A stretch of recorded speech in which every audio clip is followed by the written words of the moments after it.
Երբ մենք խոսում ենք Անդրանիկ Մարգարյանի մահվան մասին, պաշտոնական տարբերակը միշտ նույնն է՝ սրտի կաթված, հանկարծակի, անսպասելի։ Բայց եթե խորանանք այն օրերի իրադարձություններում, եթե խոսենք այն մարդկանց հետ, ովքեր աշխատում էին վարչապետի աշխատակազմում, ովքեր տեսնում էին նրան վերջին շաբաթներին, ապա կբացահայտվի մի պատկեր, որը խիստ տարբերվում է պաշտոնական պատմությունից։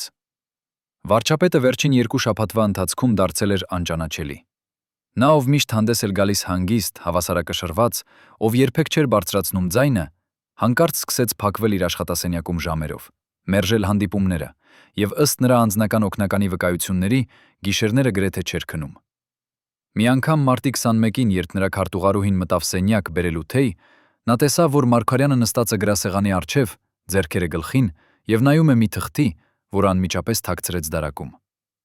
Քարտուղարուհին ասում է, որ վարչուղարուհին այդ վարչապետի դեմքը այդ պահին ոչ թե հոգնած էր, այլ սարսափած։ Բայց ով կարող էր սարսափեցնել Հայաստանի վարչապետին։ Մարդուն, ով 10 տարի ղեկավարել էր երկրի ամենահզոր կուսակցությունը, ով գիտեր բոլոր գաղտնիքները, ով ուներ կապեր ռուսական ուժային կառույցների հետ, ով վերահսկում էր անվտանգության ծառայությունները։ Պատասխանը թաքնված է այն մարդու անունում, ով 2007 թվականին նստում էր Նուբարաշեն բանտի ամենամեկուսացված խցում, բայց ում ազդեցությունը ըստ որոշ աղբյուրների դեռ հասնում էր իշխանության գագաթներ։ Նաիրի Հունանյանը 1999 թվականի հոկտեմբերի 27-ի ահաբեկչության կազմակերպիչներից մեկը։ Մարդ, ով կրակել էր ազգային ժողովի դահլիճում, սպանել 8 պետական գործիչների, այդ մարդը բանտում չէր լռում։ Նա գրում էր նամակներ, շատ նամակներ։ Եվ ըստ անվտանգության ծառայության արխիվային փաստաթղթերի, որոնք արտահոսել են 30 տարի անց, այդ նամակներից մի մասը հասցեագրված էր ոչ թե իրավապաշտպաններին կամ լրագրողներին, այլ անմիջապես իշխանության ներկայացուցիչներին։ Ինչ կարող էր գրել մի դատապարտյալ ահաբեկիչ երկրի վարչապետին։ Ինչ տեղեկություններ կարող էին այդքան արժեքավոր լինել, որ դրանք արժեր փոխանցել գաղտնի ուղիներով, ռիսկելով լրացուցիչ քրեական հետապնդման։ Եվ ամենակարևորը, ինչու էր վարչապետը կարդում այդ նամակները։ Ինչու չէր դրանք անմիջապես փոխանցում իրավապահներին։ Պատասխանը կայանում է հոկտեմբերի 27-ի իրական պատմության մեջ, այն պատմության, որը երբեք չի ասվել հանրությանը, այն անունների մեջ, որոնք երբեք չեն հնչել դատարանում, այն կապերի մեջ, որոնք կապում էին ահաբեկիչներին իշխանության հետ։ Եվ Նաիրի Հունանյանը գիտեր այդ անունները, նա գիտեր ամեն ինչ։ Եվ 2007 թվականի մարտին, ինչ-որ պատճառով, նա որոշեց խոսել։ Երբ մենք փորձում ենք վերականգնել այդ օրերի իրադարձությունների ժամանակագրությունը, մենք բախվում ենք մի խնդրի։ Պաշտոնական փաստաթղթերի եւ ականատեսների վկայությունների միջև կա հսկայական անհամապատասխություն։ Պաշտոնական տարբերակով Անդրանիկ Մարգարյանը մարտի 25-ին առավոտյան ժամը 11-ին իր աշխատասենյակում զգացել է կրծքավանդակում սուր ցավ, կանչել օգնության եւ մինչև շտապ օգնության ժամանումը կորցրել գիտակցությունը։ Բժիշկները փորձել են վերակենդանացնել նրան 15 րոպե, բայց անօգուտ։ Պաշտոնական մահվան պատճառը սրտամկանի լայնածավալ ինֆարկտ։ Բայց եթե խոսենք այն մարդկանց հետ, ովքեր այդ օրը աշխատում էին կառավարության շենքում, կստանանք բոլորովին այլ պատկեր։ Վարչապետի անձնական վարորդը հիշում է, որ մարտի 24-ին երեկոյան, երբ տանում էր Մարգարյանին տուն, վարչապետը նստած էր մեքենայի հետևում եւ կարդում էր մի թուղթ, որը դողում էր նրա ձեռքերում։ Վարորդը ասում է, որ երբ նրանք հասան տուն, Մարգարյանը չէր շարժվում, նայում էր դեպի պատուհանը, եւ երբ վարորդը հարցրեց, արդյոք ամեն ինչ կարգին է, վարչապետը պատասխանեց. ամեն ինչ վերջացավ։ Այդ նույն երեկոյան, ըստ անվտանգության ծառայության հերթապահ օպերատիվ աշխատակցի հիշողությունների, Մարգարյանը զանգահարել է ազգայնային անվտանգության ծառայության տնօրենին եւ պահանջել անհապաղ հանդիպում։ Հանդիպումը տեղի է ունեցել գիշերը, ժամը 1-ին, վարչապետի տանը եւ տևել է 40 րոպե։ Ազգային անվտանգության տնօրենը դուրս է եկել այդ հանդիպումից լուռ, մերժել է պատասխանել իր օգնականների հարցերին եւ անմիջապես մեկնել է Նուբարաշեն բանտ։ Ինչ էր ասել նրան Մարգարյանը այդ գիշերը։ Ինչպիսի հրահանգ էր տվել, որ անվտանգության ծառայության ղեկավարը անձամբ գիշերվա 1 ժամին մեկնում էր բանտ։ Եվ ամենակարևորը,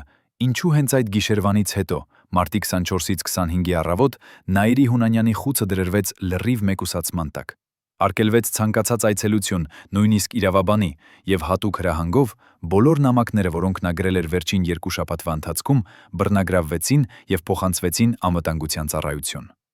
Բայց արդյոք այդ նամակները իսկապես հասան անվտանգության ծառայություն, թե դրանք անհետացան ճանապարհին։ Արդյոք Մարգարյանը կարդաց վերջին նամակը, Մարտի 23-ի նամակը, որը ըստ բանտի ներքին փաստաթղթերի Հունանյանը գրել էր 3 ժամվա ընթացքում առանց դադարի եւ որի վերջում դրել էր մի նախադասություն, որը հետագայում գտնվեց անվտանգության արխիվներում։ Սա քո վերջին շանսն է ճշմարտությունը ասելու, մինչև ես դա անեմ հրապարակայնորեն։ Որ ճշմարտությունը։ Ինչ գիտեր Նաիրի Հունանյանը, որ կարող էր սպառնալիք լինել ամբողջ իշխանական համակարգի համար։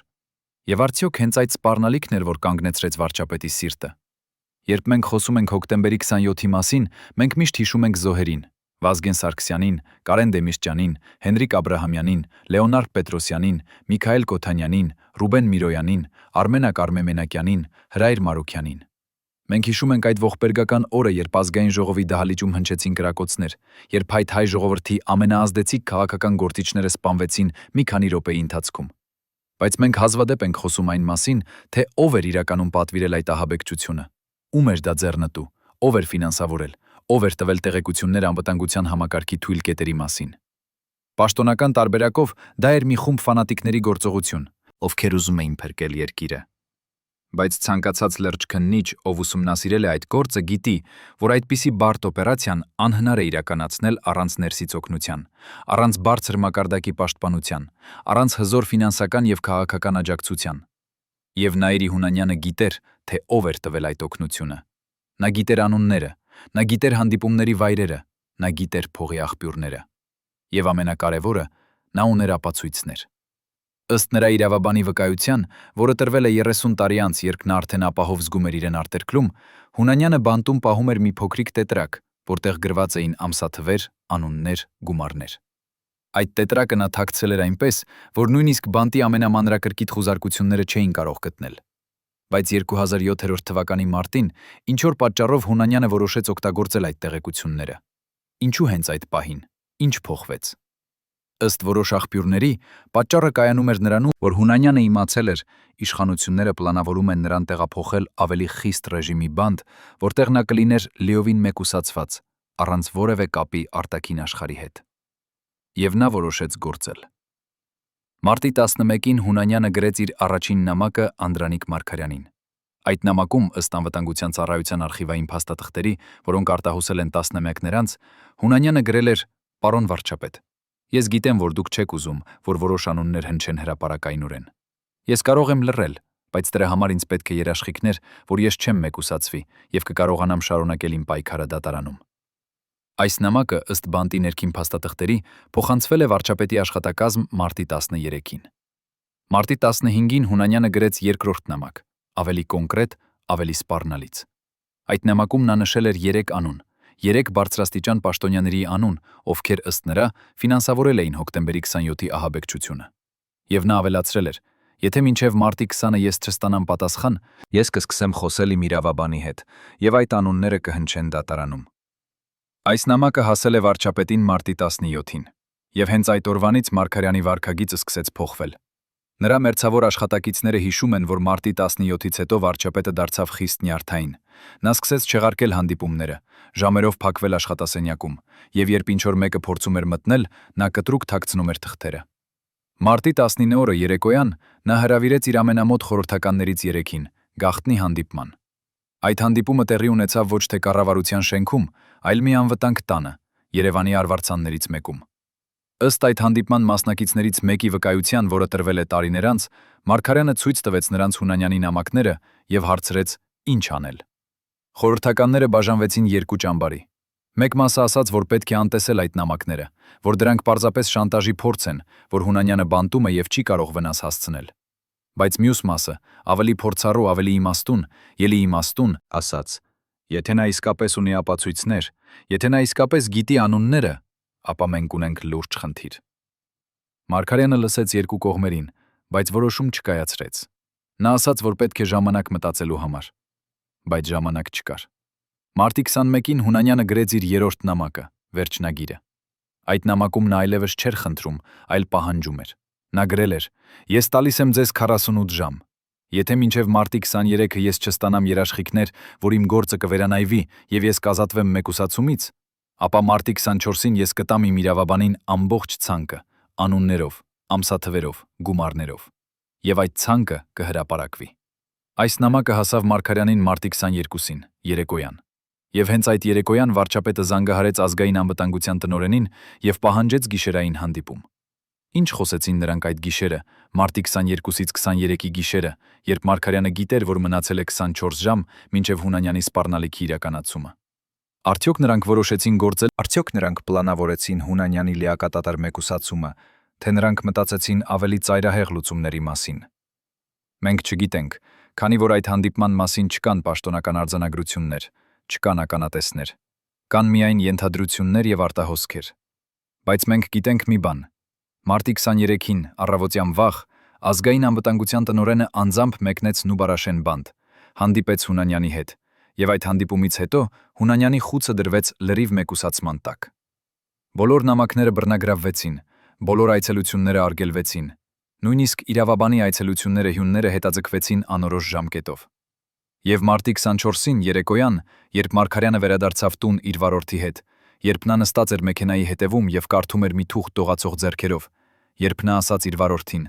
ամեն ինչ վերջացավ։ Արդյոք նա խոսում էր Հունանյանի սպառնալիքի մասին, թե ինչ որ այլ բանի մասին, ինչ որ ավելի խորը, ավելի սարսափելի բանի մասինին։ Եվ երբ հաջորդ օրը, մարտի 25-ին, առավոտյան ժամը 11-ին, նրա սիրտը կանգ առավ։ Արդյոք դա էր բնական մահ, թե այն սթրեսի, այն ահի, այն անելանելի ճնշման արդյունք, որը նա ապրեց վերջին 48 ժամվա ընթացքում։ Արդյոք Նաիրի Հունանյանի նամակները սպանեցին Անդրանիկ Մարգարյանին։ Երբ մենք փորձում ենք հասկանալ, թե ինչու Նաիրի Հունանյանը ուներ այդքան ազդեցություն, ինչու նրա նամակները կարող էին սարսափեցնել իշխանությունը, մենք պետք է վերադառնանք հոկտեմբերի 27-ին, 1999 թվականին, այն օրվան, երբ ամեն ինչ փոխվեց Հայաստանում։ Այդ օրը, ժամը 5:35-ին, երբ ազգային ժողովի դահլիճում ընթանում էր հարցուպատասխանի նիստ, երբ վարչապետ Վազգեն Սարգսյանը պատասխանում էր պատգամավորների հարցերին, երբ խոսնակ Կարեն Դեմիրճյանը նստած էր իր տեղում եւ լսում էր քննարկումները, հանկարծ դահլիճի դռները բացվեցին եւ ներս մտան 5 զինված մարդիկ։ Նրանք կրում էին ավտոմատներ, նռնականներ, եւ նրանց առաջնորդում էր Նաիրի Հունանյանը, 31 տարեկան լրագրող, ով մինչ այդ հայտնի էր որպես ազգայնական շարժման ակտիվիստ։ Այն, ինչ տեղի ունեցավ հաջորդ 15 րոպեների ընթացքում, ցնցեց ամբողջ աշխարհը։ Հունանյանը եւ նրա խումբը սկսեցին կրակել ուղղակիորեն վարչապետի եւ խոսնակի ուղղությամբ։ Վազգեն Սարգսյանը սպանվեց առաջին վայրկյաններում։ Կարեն Դեմիրճյանը փորձեց թաքնվել, բայց նույնպես ստացավ մահացու վերք։ 5 րոպեի ընթացքում դահլիճում սպանվեցին 8 մարդ, տասնյակներ վիրավորվեցին։ Ահաբեկիչները գրավեցին դահլիճը, վերցրին պատանդներ եւ սկսեցին բանակցություններ իշխանությունների հետ։ Նրանք պահանջում էին հեռուստատեսային եթեր, որտեղ կբացատրեին իրենց գործողությունների պատճառները։ Նրանք ասում էին, որ փրկում են երկիրը կոռուպցիայից, որ Սարգսյանը եւ Դեմիրճյանը դավաճաններ էին, որ նրանք վաճառել էին Հայաստանը օտար ուժերին։ Բայց արդյոք դա էր իրական պատճառը։ Արդյոք 5 երիտասարդ մարդիկ, որոնցից ոչ մեկը չուներ ռազմական պատրաստվածություն, կարող էին միայնակ պլանավորել եւ իրականացնել այդպիսի բարդ օպերացիան։ Երբ մենք ուսումնասիրում ենք այդ օրվան նախորդող իրադարձությունները, մենք տեսնում ենք մի շարք տարօրինակ փաստեր։ Առաջին. Հունանյանը եւ նրա խումբը ունեին մանրամասն պլան ազգային ժողովի շենքի ներքին կառուցվածքի մասին։ Նրանք գիտեին, թե որտեղ են անվտանգության պահակները, որտեղ են տեսախցիկները, ինչպես անցնել առանց ազդարարման։ Երկրորդ. Այդ օրը, հենց այդ ժամին, անվտանգության համակարգում եղավ տեխնիկական խափանում, որի պատճառով մի քանի տեսախցիկ չաշխատեցին, եւ ահաբեկիչները կարողացան մտնել առանց անմիջական արձագանքի։ Երրորդ. Ահաբեկիչների զենքը, ըստ փորձագետների, էր ռազմական տիպի, բարձր որակի, եւ այն ձեռք բերելը Հայաստանում 1999 թվականին պահանջում էր լուրջ կապեր եւ զգալի ֆինանսական միջոցներ։ Չորրորդ. Ահաբեկիչները գործեցին այնպես, կարծես նրանք գիտեին, որ այդ օրը, այդ ժամին դահլիճում կլինեն հենց այդ կոնկրետ մարդիկ՝ Սարգսյանը, Դեմիրճյանը, նախարարները։ Բոլոր այս փաստերը մղում են մեզ դեպի մի եզրակացություն. հոկտեմբերի 27-ը չէր կարող լինել պարզապես մի խումբ ֆանատիկների գործողություն։ Այն էր խնամքով պլանավորված օպերացիա, որը պահանջում էր ներսից տեղեկություններ, բարձր մակարդակի պաշտպանություն եւ հզոր ֆինանսական աջակցություն։ Եվ Նաիրի Հունանյանը, ով էր այդ օպերացիայի առաջնորդը, գիտեր, թե ով էր տվել այդ ամենը։ Նա գիտեր անունները։ Եվ երբ նա բանտում նստեց, երբ նա հասկացավ, որ իրեն դատապարտել են ցմահ ազատազրկման, երբ նա տեսավ, որ իր համախոհները մեկ առ մեկ լռում են կամ մահանում են կասկածելի հանգամանքներում, նա որոշեց պահել այդ տեղեկությունները որպես իր վերջին զենքը։ Եվ 2007 թվականի մարտին, երբ նա իմացավ, որ իշխանությունները ուզում են նրան լիովին մեկուսացնել, նա որոշեց օգտագործել այդ զենքը։ Բայց ով էին այն մարդիկ, որոնց անունները Հունանյանը սպառնում էր բացահայտել։ Ըստ տարբեր աղբյուրների, որոնք արտահոսել են տարիների ընթացքում, այդ ցանկում էին 3 անուն։ 3 բարձրաստիճան պաշտոնյաներ, ովքեր 1999 թվականին զբաղեցնում էին կարևոր պաշտոններ անվտանգության եւ պաշտպանության համակարգում։ Առաջին անունը, ըստ այդ աղբյուրների, էր մի գեներալ, ով պատասխանատու էր ազգային ժողովի անվտանգության համար եւ ով, ըստ Հունանյանի պնդումների, տվել էր մանրամասն տեղեկություններ շենքի ներքին կառուցվածքի եւ անվտանգության համակարգի մասին։ Երկրորդ անունը էր մի բարձրաստիճան քաղաքական գործիչ, ով, ըստ Հունանյանի, ֆինանսավորել էր օպերացիան եւ տվել էր երաշխիքներ, որ ահաբեկիչները չեն ստանա մահապատիժ։ Երրորդ անունը էր մի օտարերկրյա գործակալ, ով, ըստ Հունանյանի, համակարգել էր ամբողջ օպերացիան եւ ով ուներ կապեր ինչպես Մոսկվայի, այնպես էլ Վաշինգտոնի հետ։ Արդյոք այս անունները իրական էին, թե Հունանյանի հորինվածք։ Արդյոք նա իսկապես ուներ ապացույցներ, թե պարզապես շանտաժի էր դիմում։ Մենք չգիտենք, քանի որ այդ նամակները, որոնք նա գրել էր Մարգարյանին, երբեք չեն հրապարակվել ամբողջությամբ։ Պաշտոնական տարբերակով այդ նամակները պարունակում էին միայն անհիմն մեղադրանքներ եւ սպառնալիքներ, եւ դրանք չարժեին լուրջ ուշադրության։ Բայց եթե դա այդպես էր, ինչու Անդրանիկ Մարգարյանը, փորձառու քաղաքական գործիչ, ով տասնամյակներ աշխատել էր իշխանության մեջ, ով տեսել էր ամեն տեսակի շանտաժ եւ սպառնալիք, ինչու նա այդքան լուրջ վերաբերվեց այդ նամակներին։ Ինչու նա հրավիրեց գիշերային հանդիպումներ, ինչու նա կորցրեց քունը, ինչու նրա մերձավորները տեսնում էին նրան սարսափած։ Արդյոք նա գիտեր ինչ-որ բան, ինչ մենք չգիտենք։ Արդյոք նա գիտեր, որ Հունանյանի սպառնալիքները իրական էին։ Եվ եթե այդպես էր, եթե Հունանյանը իսկապես ուներ ապացույցներ, եթե նա իսկապես գիտեր անունները, ապա ինչու նա չխոսեց դատարանում։ Ինչու նա չբացահայտեց այդ տեղեկությունները իր դատավարության ժամանակ, երբ նա ուներ հնարավորություն խոսել հրապարակայնորեն։ Պատասխանը, ըստ նա իրավաբանի, կայանում է նրանում, որ Հունանյանը վախենում էր։ Նա վախենում էր ոչ թե իր կյանքի համար, այլ իր ընտանիքի կյանքի համար։ Նրան սպառնացել էին, որ եթե նա խոսի, նրա ընտանիքը կտուժի։ Եվ նա լռեց։ Բայց 2007 թվականի մարտին, երբ նա իմացավ, որ իրենցավուրեն ուզում են լիովին մեկուսացնել, երբ նա հասկացավ, որ կորցնում է իր վերջին հնարավորությունը երբևէ ազատվելու, նա որոշեց ռիսկել։ Նա որոշեց գրել այդ նամակները Մարգարյանին, հույս ունենալով, որ վարչապետը կվախենա սկանդալից եւ կկատարի նրա պահանջները։ Բայց Մարգարյանը չկատարեց այդ պահանջները։ Փոխարենը նա հրավիրեց ազգային անվտանգության տնօրենին եւ հանձնարարեց Հունանյանին լիովին մեկուսացնել։ Արդյոք դա էր ճիշտ որոշումը։ Արդյոք Հունանյանը պետք էր լիովին մեկուսացնվի եւ ինքը իր հասարակությանը կարողանա պատկերացնել իր առաջնորդությունը։ Դա էր ճիշտ որոշումը։ Արդյոք Մարգարյանը կարծում էր, որ եթե Հունանյանը մեկուսացվի, նա չի կարողանա իրականացնել իր սպառնալիքները։ Թե Մարգարյանը գիտեր ինչ-որ այլ բան, ինչ-որ ավելի խորը գաղտնիք, որը նրան ստիպեց գործել այդպես։ Մենք չգիտենք, բայց մենք գիտենք մի բան. այդ միայն մարդկային սպառնալիքներն ու պատասխանները հենց դա են, ինչ-որ դեպքում նույնիսկ ամենասպասելին։ Եվ մենք գիտենք մի բան. այդ որոշումը, որ կայացվեց մարտի 23-ի գիշերը, դարձավ Մարգարյանի վերջին քաղաքական որոշումը։ 48 ժամ անց նրա սիրտը կանգ առավ, եւ Նաիրի Հունանյանը մնաց բանտում, մեկուսացված, լռեցված, բայց դեռ կենդանի, դեռ պահելով իր գաղտնիքները։ Արդյոք այդ գաղտնիքները երբևէ կբացահայտվեն։ Արդյոք մենք երբևէ կիմանանք ճշմարտությունը հոկտեմբերի 27-ի մասին։ Արդյոք մենք երբևէ կիմանանք, թե ով էր իրականում պատվիրել այդ ահաբեկչությունը, ով էր ֆինանսավորել, ով էր տվել տեղեկությունները։ Թե այդ գաղտնիքները կմնան հավերժ թաղված, ինչպես թաղված է Անդրանիկ Մարգարյանը, ինչպես թաղված են հոկտեմբերի 27-ի զոհերը, ինչպես թաղված է ճշմարտությունը Հայաստանի ամենամութ օրվա մասին։ Երբ մենք խոսում ենք Անդրանիկ Մարգարյանի մասին, մենք հիշում ենք նրան որպես Հայաստանի ամենաերկարատև վարչապետներից մեկը, որպես մարդ, ով 10 տարի ղեկավարեց երկիրը, ով տեսավ եւ վերապրեց ամենածանր տարիները հոկտեմբերի 27-ից հետո, երբ երկիրը էր քաղաքական անկայունության մեջ, երբ տնտեսությունը քայքայված էր, երբ ժողովուրդը կորցրել էր հավատը իշխանությանը։ Մարգարյանը եկավ իշխանության 2003 թվականին, երբ նախագահ Ռոբերտ Քոչարյանը նշանակեց նրան վարչապետ, եւ նա մնաց այդ պաշտոնում մինչև իր մահը 2007 թվականի մարտ։ 7 տարի։ 7 տարի, որի ընթացքում նա փորձեց կայունացնել երկիրը, զարգացնել տնտեսությունը, բարելավել կենսամակարդակը։ Բայց արդյոք նա հաջողեց։ Եվ ամենակարևորը, ինչ գնով։ Երբ մենք նայում ենք Մարգարյանի վարչապետության տարիներին, մենք տեսնում ենք երկու հակասական պատկեր։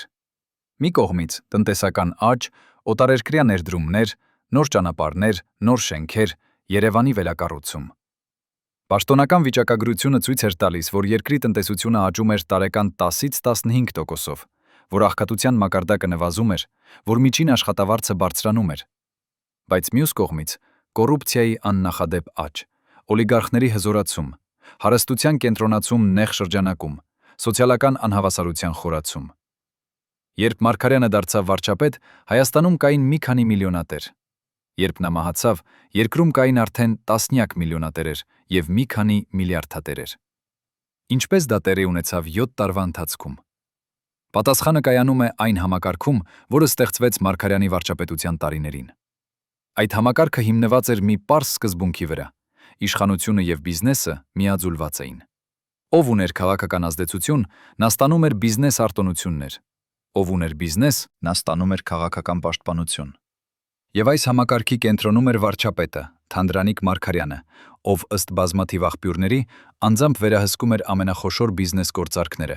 անձամբ որոշում էր, թե ով կստանա պետական պատվերներ, ով կստանա արտոնություններ, ով կստանա մենաշնորհներ։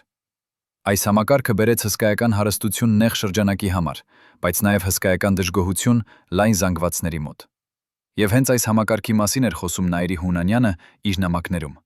Նա չէր խոսում միայն հոկտեմբերի 27-ի մասին։ Նա խոսում էր նաև այն մասին, թե ինչպես այդ ահաբեկչությունից հետո իշխանությունը օգտագործեց ողբերգությունը, ամրապնդելու իր դիրքերը, վերացնելու ընդդիմությանը, ստեղծելու վախի մթնոլորտ, որտեղ ոչ ոք չէր համարձակվում խոսել ճշմարտությունը։ Հունանյանը պնդում էր, որ հոկտեմբերի 27-ը չէր պարզապես ահաբեկչություն, այլ պետական հեղաշրջում, որը նպատակ ուներ վերացնել հին իշխանությունը և բերել նորը։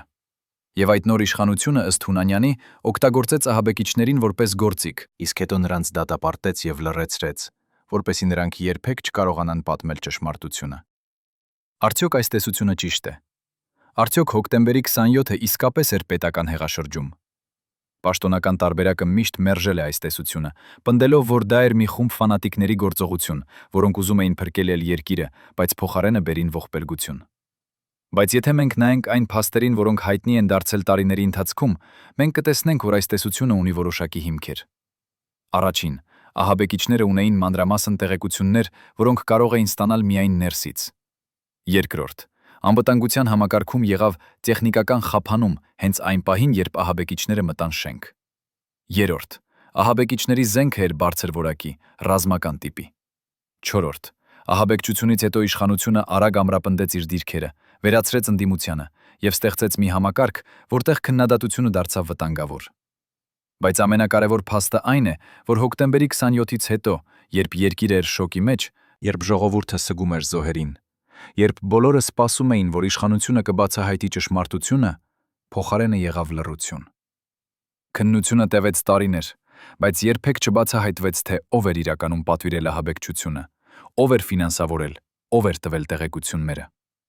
Ահաբեկիչները դատապարտվեցին, բայց նրանց հետևում կանգնած մարդիկ, եթե նրանք գոյություն ունեին, երբեք չեն բացահայտվել։ Եվ Նաիրի Հունանյանը, ով պնդում էր, որ գիտի այդ անունները, լռեցվեց բանտում։ Երբ 2007 թվականի մարտին Հունանյանը գրեց իր նամակները Մարգարյանին, նա փորձում էր կոտրել այդ լռությունը։ Նա փորձում էր ստիպել իշխանությանը խոսել, բացահայտել ճշմարտությունը։ Բայց փոխարենը նա ստացավ մեկուսացում, իսկ Մարգարյանը՝ մահ։ Արդյոք այս երկու իրադարձությունները կապված են միմյանց հետ։ Արդյոք Մարգարյանի մահը էր բնական, թե այն էր այն սթրեսի արդյունք, որը նա ապրեց Հունանյանի սպառնալիքների պատճառով։ Թե կար ինչ-որ այլ պատճառ, ինչ-որ ավելի խորը, ավելի սարսափելի պատճառ։ Մենք գիտենք, որ Մարգարյանը վերջին շաբաթներին էր խիստ սթրեսի տակ։ Նրա մերձավորները հիշում են, որ նա քիչ էր քնում, շատ էր ծխում, հաճախ էր բարկանում։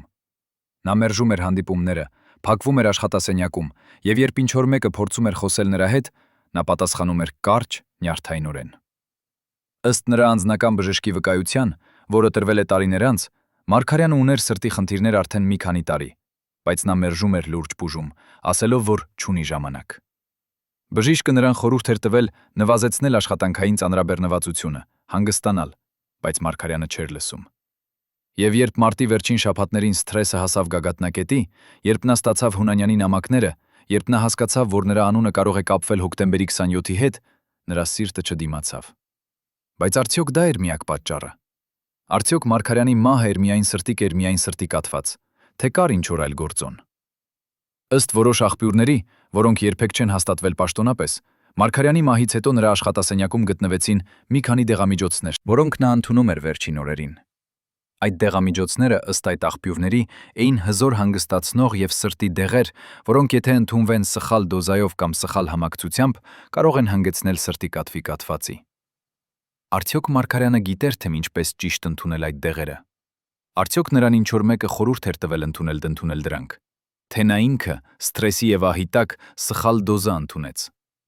Մենք չգիտենք, քանի որ պաշտոնական քննությունը երբեք չի հետազոտել այս հարցը։ Այն, ինչ մենք գիտենք, այն է, որ Անդրանիկ Մարգարյանի մահը եղավ անսպասելի, շոկային, եւ այն թողեց բազմաթիվ անպատասխան հարցեր։ Ինչու նա մահացավ հենց այն պահին, երբ Հունանյանը սպառնում էր բացահայտել գաղտնիքները։ Ինչու նրա մահից հետո Հունանյանը լիովին մեկուսացվեց եւ լռեցվեց։ Ինչու այն նամակները, որոնք Հունանյանը գրել էր Մարգարյանին, երբեք չեն հրապարակվել ամբողջությամբ։ Ինչու այն մարդիկ, ովքեր գիտեին ճշմարտությունը, լռում են կամ մահացել են կասկածելի հանգամանքներում։ Արդյոք մենք երբևէ կիմանանք ճշմարտությունը։ Թե այն կմնա հավերժ թաղված, ինչպես թաղված է Մարգարյանը,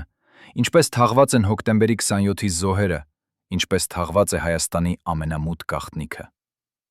Երբ մենք խոսում ենք Անդրանիկ Մարգարյանի վերջին օրերի մասին, շատ քչերն են իմանում մի փաստաթուղթ, որը գտնվել է նրա անձնական արխիվում մահից 3 ամիս անց, երբ նրա ընտանիքը սկսեց դասավորել թղթերը։ Այդ փաստաթուղթը եղել է բժշկական եզրակացություն, թվագրված 2006 թվականի նոյեմբերով, որտեղ կարդիոլոգը նշել էր. հիվանդը ունի լուրջ սրտանոթային խնդիրներ, որոնք պահանջում են անհապաղ բուժում և լիակատար հանգիստ։ Շարունակական սթրեսը կարող է հանգեցնել ողբերգական հետևանքների, բայց Մարգարյանը երբեք չի հետևել այդ խորհրդին։ Նա շարունակել է աշխատել 16 ժամ օրական, շարունակել է ծխել օրական 2 տուփ սիգարետ, շարունակել է ապրել անընդհատ լարվածության մեջ։ Ինչու։ Ինչ էր նրան ստիպում այդպես անել։ Արդյոք նա գիտեր, որ ինչ-որ բան սպասում է իրեն, ինչ-որ բան, որից նա չէր կարող խուսափել, եւ դրա համար նա ուզում էր օգտագործել իր մնացած ժամանակը առավելագույնը։ Թե նա պարզապես չէր կարողանում դադարեցնել, քանի որ իշխանությունը դարձել էր նրա կյանքի իմաստը եւ առանց դրա նա չէր պատկերացնում իր գոյությունը։ Երբ մենք խորանում ենք Մարգարյանի անձնական կյանքի մեջ, մենք տեսնում ենք մի մարդու, ով ապրում էր երկու աշխարհում։ Հրապարակային Մարգարյանը եղել է հանգիստ, հավասարակշռված, միշտ վերահսկում էր իր զգացմունքները, միշտ խոսում էր չափավոր, միշտ ժպտում էր քաղաքական հանդիպումներում։ Բայց անձնական Մարգարյանը, ըստ նրա մերձավորների վկայությունների, եղել է բոլորովին այլ մարդ։ Տանը նա հազվադեպ էր խոսում։ Նա նստում էր իր աշխատասենյակում եւ ժամերով նայում էր պատուհանից դուրս, ծխում էր սիգարետ առ սիգարետ, եւ երբ նրա կինը փորձում էր խոսել նրա հետ, նա պատասխանում էր կարճ 1-2 բառով։ Ըստ նրա որդու հիշողությունների, որոնք նա կիսվել է տարիներ անց, հայրը վերջին տարիներին գրեթե չէր քնում։ Նա գիշերները շրջում էր տանը, նստում էր իր աշխատասենյակում, կարդում էր փաստաթղթեր, եւ երբ որդին մի անգամ հարցրեց. «Արդյոք ամեն ինչ կարգին է», հայրը պատասխանեց. «Երբ դու դառնաս վարչապետ, դու կհասկանաս, որ քունը շքեղություն է, որը մենք չենք կարող թույլ տալ»։ Բայց ինչ էր այդքան անհանգստացնում Մարգարյանին։ Ինչ էր նրան թույլ չտալիս քնել։ Պաշտոնական տարբերակով նա էր պատասխանատու երկրի կառավարման համար, եւ դա բնականաբար բերում էր սթրես։ Բայց եթե մենք խորանանք, եթե մենք խոսենք այն մարդկանց հետ, ովքեր աշխատում էին նրա հետ, մենք կիմանանք, որ Մարգարյանի անհանգստությունը կապված էր ոչ թե ընթացիկ քաղաքական խնդիրների հետ, այլ ինչ-որ ավելի խորը, ավելի անձնական բանի հետ։ Ըստ նրա անձնական օգնականի վկայության, Մարգարյանը վերջին 2 տարիների ընթացքում սկսել էր ստանալ անանուն նամակներ։ Այդ նամակները գալիս էին տարբեր հասցեներից, բայց բոլորը պարունակում էին նույն ուղերձը. «Մենք գիտենք ճշմարտությունը հոկտեմբերի 27-ի մասին։ Մենք գիտենք քո դերը, եւ մենք կխոսենք, եթե դու չլռեցնես մեզ»։ Ո՞վ էր ուղարկում այդ նամակները։ Արդյոք դա էր Նաիրի Հունանյանը, թե ինչ-որ այլ մարդ, ով նույնպես գիտեր գաղտնիքները։ Մարգարյանը երբեք չի խոսել այդ նամակների մասին հրապարակայնորեն, բայց ըստ նրա օգնականի, նա յուրաքանչյուր անգամ, երբ ստանում էր նոր նամակ, փակվում էր իր աշխատասենյակում, կարդում էր այն եւ հետո այրում էր։ Նա չէր ուզում, որ այդ նամակները տեսնի ինչ-որ մեկը, նա չէր ուզում, որ դրանք մնան որպես ապացույց։ Բայց յուրաքանչյուր նոր նամակ ավելի ու ավելի էր սթրեսավորում նրան, ավելի ու ավելի էր մղում դեպի այն սահմանը, որտեղ նրա սիրտը չէր կարող դիմանալ։ Եվ երբ 2007 թվականի մարտին նա ստացավ Հունանյանի նամակները, որոնք արդեն ոչ թե անանուն էին, այլ ուղղակիորեն հասցեագրված նրան, երբ նա կարդաց այն սպառնալիքները, որոնք Հունանյանը գրել էր, Նա հասկացավ, որ ժամանակը սպառվել է։ Բայց ինչու Մարգարյանը այդքան վախենում էր այդ բացահայտումներից։ Ինչ էր նրա դերը հոկտեմբերի 27-ում։ Պաշտոնական տարբերակով Մարգարյանը 2003 թվականին, երբ նա դարձավ վարչապետ, չուներ որևէ կապ հոկտեմբերի 27-ի հետ։ Նա այդ ժամանակ եղել է Հանրապետական կուսակցության գլխավոր քարտուղար, բայց ոչ թե իշխանության մեջ։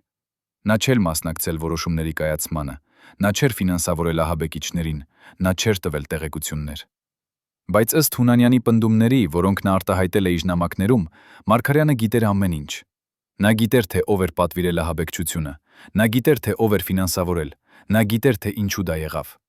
Եվ նա լռեց։ Նա ընտրեց լռել, որպեսզի պաշտպանի իր քաղաքական ապագան, որպեսզի պաշտպանի իր կուսակցությունը, որպեսզի պաշտպանի այն համակարգը, որը նրան բերեց իշխանության։ Եվ հենց այդ լռությունն էր, որը սպանում էր նրան ներսից։ Ըստ նրա մերձավոր ընկերոջ վկայության, Մարգարյանը վերջին տարիներին հաճախ խոսում էր մեղքի զգացման մասին։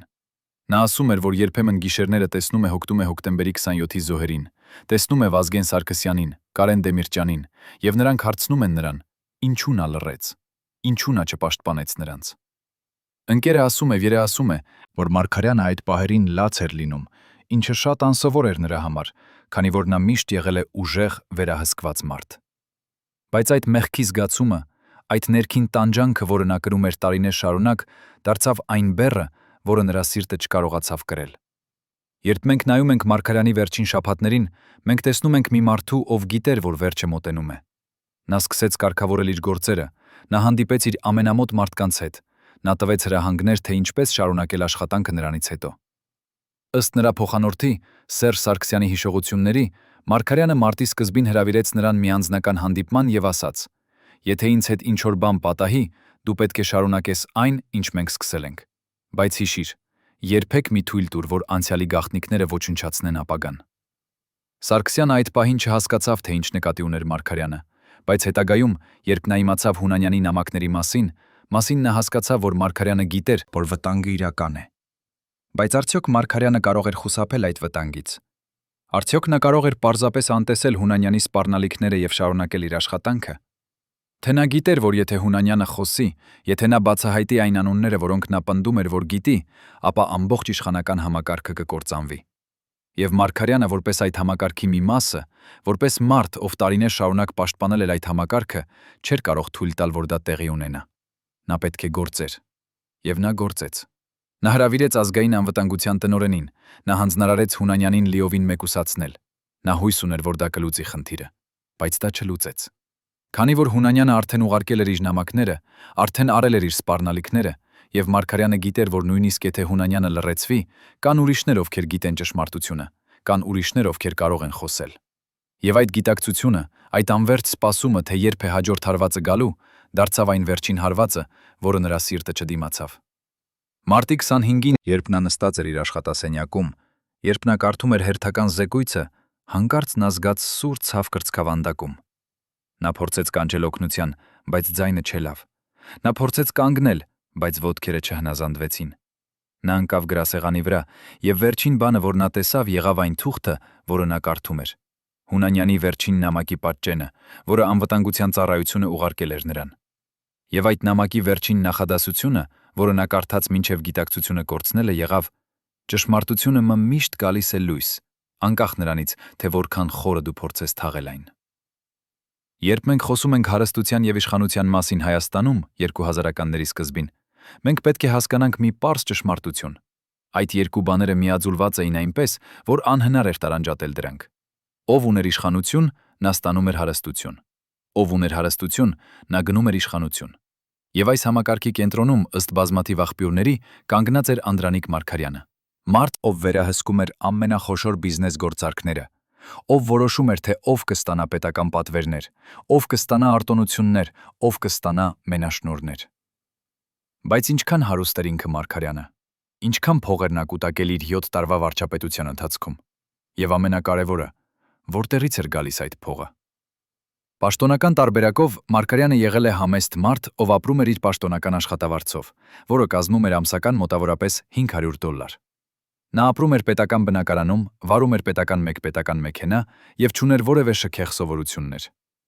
Բայց եթե մենք խորանանք, եթե մենք ուսումնասիրենք նրա ընտանիքի ակտիվները, մենք կտեսնենք բոլորովին այլ պատկեր։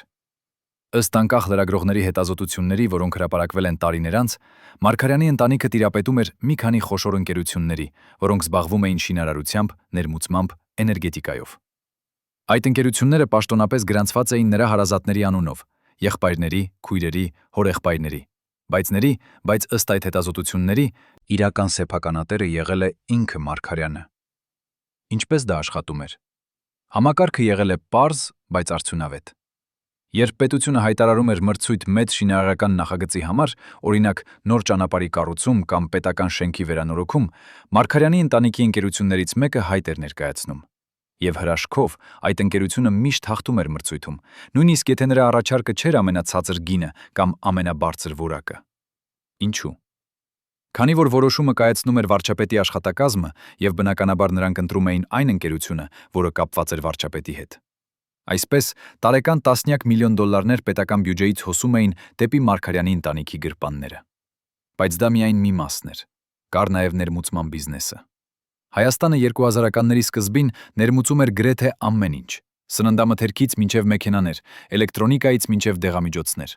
Եվ այդ ներմուծումը վերահսկվում էր մի քանի խոշոր ընկերությունների կողմից, որոնք ունեին հատուկ արտոնություններ եւ մենաշնորհներ։ Ըստ անկախ հետազոտությունների, այդ ընկերություններից երկուսը պատկանում էին Մարգարյանի ընտանիքին։ Նրանք ներմուծում էին ավտոմեքենաներ, էլեկտրոնիկա, շինանյութեր եւ վաճառում էին դրանք Հայաստանի շուկայում 3-4 անգամ ավելի թանկ, քան գնել էին։ Տարեկան շահույթը կազմում էր տասնյակ միլիոններ։ Եվ այդ ամենը հնարավոր էր միայն շնորհիվ այն պաշտպանության, որը նրանք ստանում էին վարչապետից։ Բայց ամենաշահետից բայհավետ բիզնեսը եղել է էներգետիկան։ Հայաստանը 2000-ականների սկզբին ուներ լուրջ էներգետիկ խնդիրներ։ Երկիրը ներմուծում էր գազ Ռուսաստանից, եւ այդ գազի բաշխումը վերահսկվում էր մի քանի ընկերությունների կողմից։ Ըստ անկախ հետազոտությունների, այդ ընկերություններից մեկը, որը կոչվում էր Հայրուսգազարդ, ուներ կապեր Մարգարյանի ընտանիքի հետ։ Այդ ընկերությունը գնում էր գազը Ռուսաստանից 1 գնով, իսկ վաճառում էր Հայաստանում 2 անգամ ավելի թանկ։ Տարբերությունը տասնյակ միլիոն դոլարներ հոսում էր դեպի ընկերության սեփականատերերի գրպանները։ Եվ Մարգարյանի ընտանիքը, ըստ այդ հետազոտությունների, ստանում էր այդ շահույթի զգալի մասը։ Երբ մենք համեմատում ենք այս թվերը միջին հայի եկամուտների հետ, մենք տեսնում ենք ահավոր անհավասարություն։ 2003 թվականին միջին աշխատավարձը Հայաստանում կազմում էր ամսական մոտավորապես $50։ Սա նշանակում է, որ միջին հայը տարեկան վաստակում էր $600։ Մինչդեռ Մարգարյանի ընտանիքի ընկերությունները տարեկան շահույթ ունեին տասնյակ միլիոններ։ Սա նշանակում է, որ Մարգարյանի ընտանիքը 1 տարում վաստակում էր այնքան, որքան 10,000 միջին հայ կվաստակեին իրենց ամբողջ կյանքի ընթացքում։ Այս անհավասարությունը ստեղծում էր հսկայական դժգոհություն հասարակության մեջ, բայց ոչ ոք չէր համարձակվում բարձրաձայնել, քանի որ վախենում էին հետևանքներից։ Բայց ինչպես Մարգարյանը արդարացնում էր այս հարստությունը։ Ինչպես նա կարողանում էր քնել գիշերները, գիտենալով, որ նրա ընտանիքը հարստանում է, մինչդեռ միլիոնավոր հայեր ապրում են աղքատության մեջ։ Ըստ նրա մերձավորների վկայությունների, Մարգարյանը երբեք չի խոսել այս թեմայի մասին հրապարակայնորեն։ Նա միշտ պնդում էր, որ նրա ընտանիքի բիզնեսները օրինական են, որ նրանք վաստակել են իրենց փողը ազնիվ աշխատանքով, որ նրանք վճարում են հարկեր եւ ստեղծում են աշխատատեղեր։ Բայց անձնական զրույցներում, ըստ նրա մերձավոր ընկերոջ, Մարգարյանը ընդունում էր, որ համակարգը անարդար է, որ հարստությունը կենտրոնացած է նեղ շրջանակում, որ սա ստեղծում է սոցիալական լարվածություն։ Բայց նա ասում էր, որ չի կարող փոխել համակարգը, քանի որ դա կնշանակի ամբողջ իշխանական համակարգի փլուզում։ Եվ հենց այստեղ է, որ մենք տեսնում ենք Մարգարյանի ներքին հակասությունը։ Մի կողմից նա եղել է խելացի, կրթված մարդ, ով հասկանում էր, որ այս համակարգը անկայուն է, որ այն ստեղծում է հսկայական դժգոհություն, որ վաղ թե ուշ այն կբերի սոցիալական պայթյունի։ Բայց մյուս կողմից նա եղել է այդ համակարգի մի մասը։ Նա օգտվել է այդ համակարգից։ Նրա ընտանիքը հարստացել է այդ համակարգի շնորհիվ,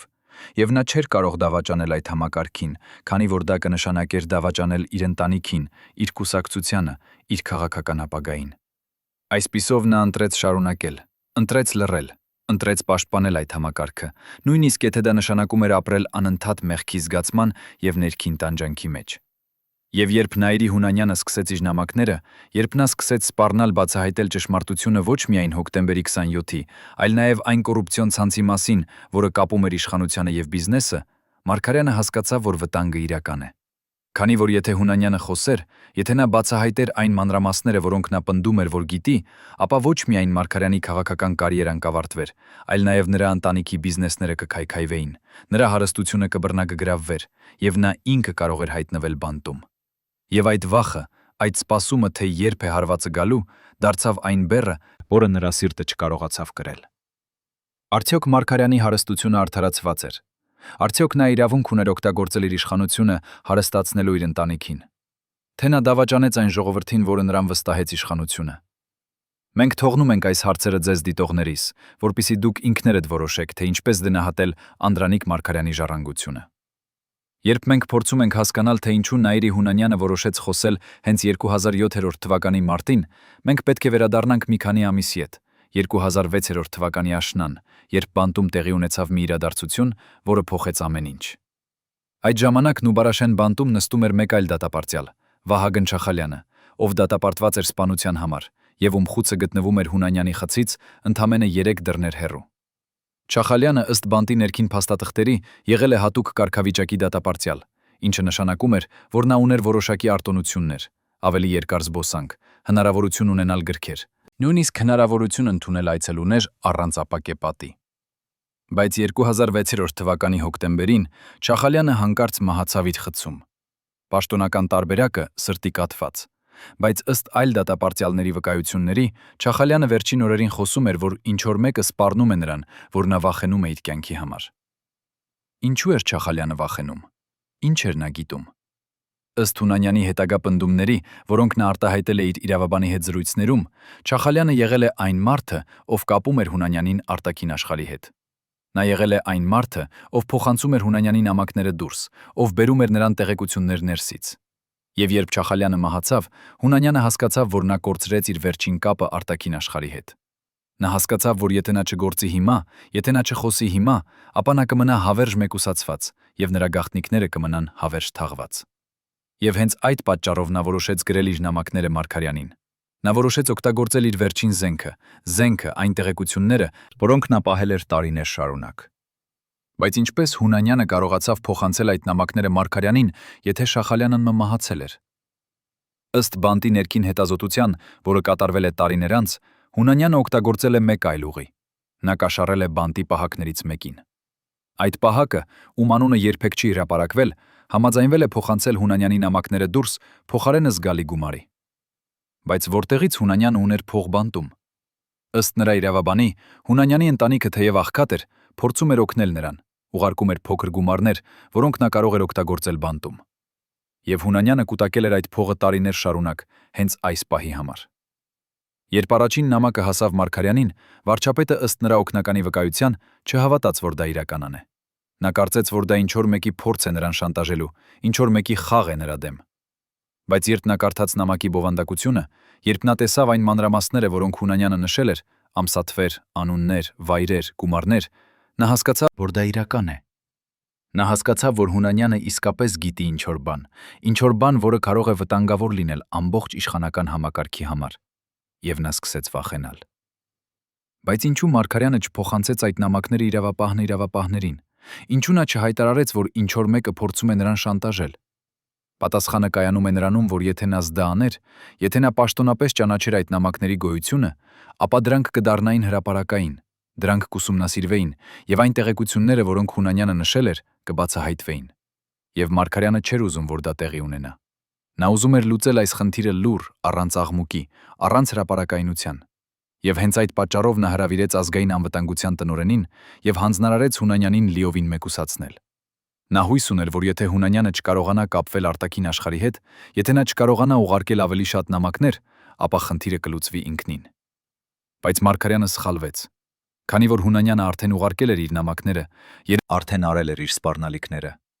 Եվ նույնիսկ եթե նա մեկուսացվեր, այդ նամակները մնում էին որպես ապացույց, որպես սպառնալիք, որպես ժամանակացույց ռումբ, որը ցանկացած պահի կարող էր պայթել։ Եվ Մարգարյանը գիտեր դա։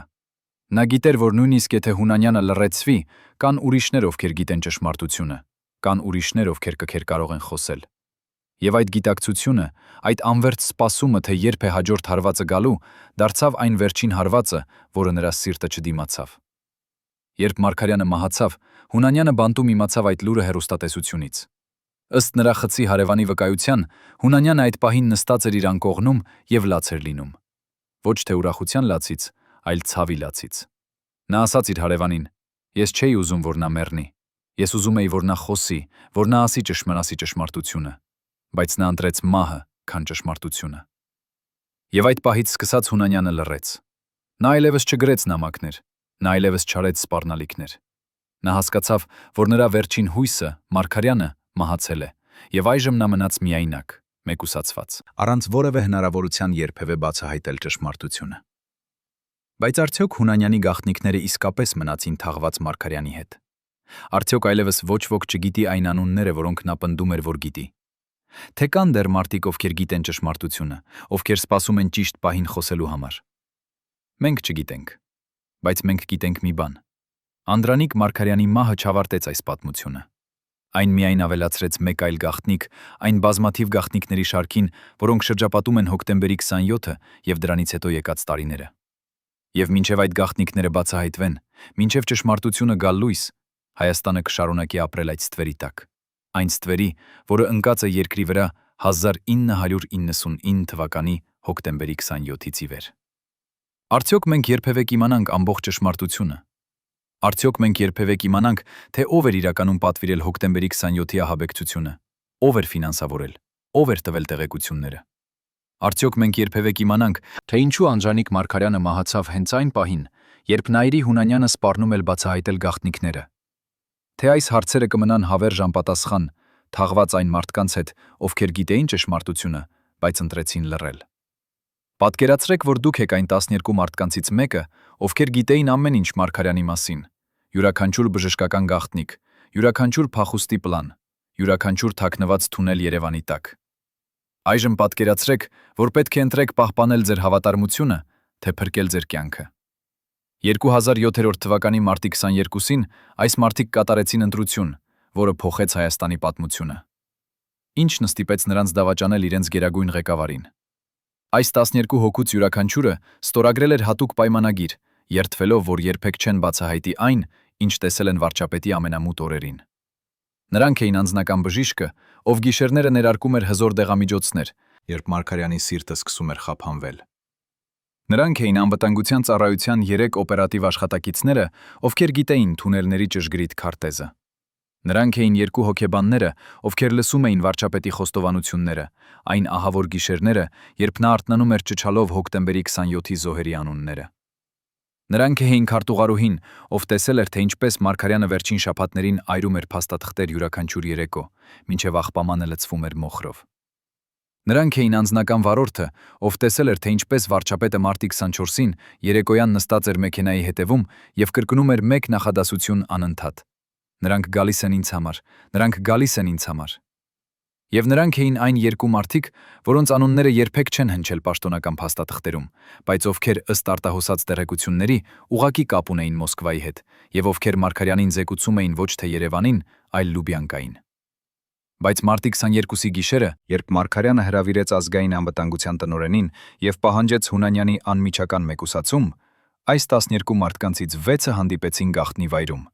Երևանի հին քաղաքի մի լքված շենքում, որը պաշտոնապես պատկանում էր քաղաքապետարանին, բայց որտեղ երբեք ոչ ոք չէր մտնում։ Ըստ այդ հանդիպման մասնակիցներից մեկի վկայության, որը տրվել է 15 տարի անց, երբ նա արդեն ապրում էր Կանադայում եւ զգում էր իրեն ապահով, նրանք հավաքվել էին քննարկելու մի սարսափելի հարց. արդյոք Մարգարյանը պատրաստվում է ոչնչացնել նրանց բոլորին։ Քանի որ եթե Հունանյանը իսկապես ուներ ապացույցներ, եթե նա իսկապես գիտեր անունները, ապա Մարգարյանը կարող էր որոշել, որ ամենաապահով ճանապարհը այն է, վերացնել բոլոր ականատեսներին, բոլոր նրանց, ովքեր գիտեին չափազանց շատ։ Եվ այդ 6 մարդիկ, ովքեր գիտեին ամենաանհանգստացնող գաղտնիքները, հասկացան, որ նրանք կարող են լինել հաջորդները։ Այդ գիշերը նրանք կայացրին որոշում։ Նրանք որոշեցին, որ եթե Մարգարյանը փորձի նրանց լռեցնել, նրանք կխոսեն։ Նրանք կբացահայտեն ամեն ինչ, բժշկական փաստաթղթերը, որոնք ցույց էին տալիս, որ Մարգարյանը տարիներ շարունակ ընդունում էր հատուկ դեղամիջոցներ, որոնք սովորաբար նշանակվում են միայն ծանր հոգեկան խանգարումներ ունեցող հիվանդներին։ Նրանք կբացահայտեին այն ձայնագրությունները, որոնք անձնական հոգեբանը գաղտնի պահել էր, Մարգարյանի խոստովանությունները, թե ինչպես նա գիտեր հոկտեմբերի 27-ի մասին 3 ամիս առաջ, բայց ոչինչ չարեց կանխելու համար։ Նրանք կբացահայտեին այն քարտեզները, որոնք ցույց էին տալիս Երևանի տակ գտնվող 5 գաղտնի թունելը, որոնցից 2-ը տանում էին ուղղակի դեպի օդանավակայան, իսկ 1-ը դեպի Ռուսաստանի դեսպանատուն։ Եվ նրանք կբացահայտեին ամենասարսափելի գաղտնիքը, այն փաստաթուղթը, որը Մարգարյանը պահում էր իր անձնական սեյֆում եւ որը պարունակում էր 17 անուն, 17 մարդկանց անուններ, ովքեր ըստ այդ փաստաթղթի պետք է վերացվեին մինչև 2007 թվականի ապրիլը։ Բայց նրանք երբեք չստացան հնարավորություն իրականացնել իրենց սպառնալիքը, քանի որ 48 ժամ անց Մարգարյանը մահացավ։ Եվ երբ նա մահացավ, այդ 6 մարդիկ հասկացան, որ նրանք փրկվել են։ Նրանք այլևս վտանգի տակ չէին, քանի որ Մարգարյանը միակ մարդը, ով կարող էր հրամայել նրանց վերացումը, այլևս չկար։ Բայց նրանք նաև հասկացան մեկ այլ բան, որ նրանք այժմ կրում են ահավոր բեռ։ Նրանք գիտեին ճշմարտությունը, բայց նրանք չէին կարող խոսել, քանի որ եթե նրանք խոսեին, եթե նրանք բացահայտեին այն, ինչ գիտեին, ապա նրանք ինքներն էլ կդառնային թիրախ, ոչ թե Մարգարյանի, այլ այն ուժերի, որոնք կանգնած էին Մարգարյանի հետևում, այն ուժերի, որոնք իսկապես վերահսկում էին Հայաստանը։ Արդյոք այս 12 մարդիկ դեռ ապրում են։ Արդյոք նրանք դեռ պահում են իրենց գաղտնիքները, թե նրանցից ոմանք արդեն խոսել են, արդեն փոխանցել են իրենց տեղեկությունները անվտանգ վայրեր, սպասելով ճիշտ պահին բացահայտելու համար։ Մենք չգիտենք, բայց մենք գիտենք մի բան, որ այս մարդիկ գոյություն ունեն, որ նրանք գիտեն ճշմարտությունը եւ որ ցանկացած պահի նրանցից մեկը կարող է որոշել խոսել։ Երբ մենք խոսում ենք Անդրանիկ Մարգարյանի վերջին օրերի մասին, շատ քչերն են իմանում մի փաստաթուղթ, որը գտնվել է Ազգային անվտանգության ծառայության արխիվում 2019 թվականին, երբ կատարվում էր հերթական վերակազմակերպում եւ 5 օրդերը փոխանցվում էին թվային արխիվ։ Այդ փաստաթուղթը եղել է հատուկ զեկույց, թվագրված 2007 թվականի մարտի 24-ով, ընդամենը 1 օր առաջ, քան Մարգարյանը կորցրեց գիտակցությունը։ Զեկույցի վերնագիրը եղել է «Գաղտնի փաստաթղթերի ոչնչացման արձանագրություն»։ Եվ այդ զեկույցում թվարկված էին 36 տարբեր փաստաթուղթ, որոնք ոչնչացվել էին մարտի 23-ից 24-ի գիշերը, անձամբ Ազգային անվտանգության տնօրենի հրամանով։ Ինչ էին այդ փաստաթղթերը։ Ինչու դրանք պետք է ոչնչացվեին հենց այդ գիշերը, երբ Մարգարյանը գիտեր, որ մնացել է 24 ժամ մինչև Հունանյանի սպառնալիքի իրականացումը։ Եվ ամենակարևորը, արդյոք այդ փաստաթղթերը իսկապես ոչնչացվել են, թե դրանք թաքնվել են ինչ-որ տեղ, սպասելով ճիշտ պահին հայտնվելու համար։ Ըստ այդ զեկույցի, որը արտահոսել է տարիներ անց եւ որի իսկությունը երբեք չի հաստատվել պաշտոնապես, ոչնչացված փաստաթղթերի ցանկում էին 5 բժշկական եզրակացություն Մարգարյանի առողջական վիճակի մասին, որոնք ցույց էին տալիս, որ նա ունեցել է լուրջ սրտանոթային խնդիրներ արդեն 2002 թվականից, բայց այդ տեղեկությունը երբեք չի հրապարակվել։ 7 հատուկ զեկույց Հունանյանի բանտային պայմանների մասին, որոնք պարունակում էին մանրամասներ նրա կապերի, նրա այցելուների, նրա նամակագրության մասին։ 3 ձայնագրություն Մարգարյանի հեռախոսային զրույցների, որոնք կատարվել էին մարտի 15-ից 21-ի միջև եւ որոնք ըստ զեկույցի պարունակում էին խիստ գաղտնի տեղեկություններ։ 11 ֆինանսական փաստաթուղթ, որոնք կապված էին Մարգարյանի ընտանիքի ընկերությունների հետ եւ որոնք ցույց էին տալիս անսովոր ֆինանսական գործարքներ 2006 թվականի վերջին։ Եվ վերջապես 1 հատուկ դոսիե, որը կոդավորված էր որպես Ոմ 0544 եւ որի բովանդակության մասին զեկույցում ոչինչ չէր նշված, միայն մեկ նախադասություն։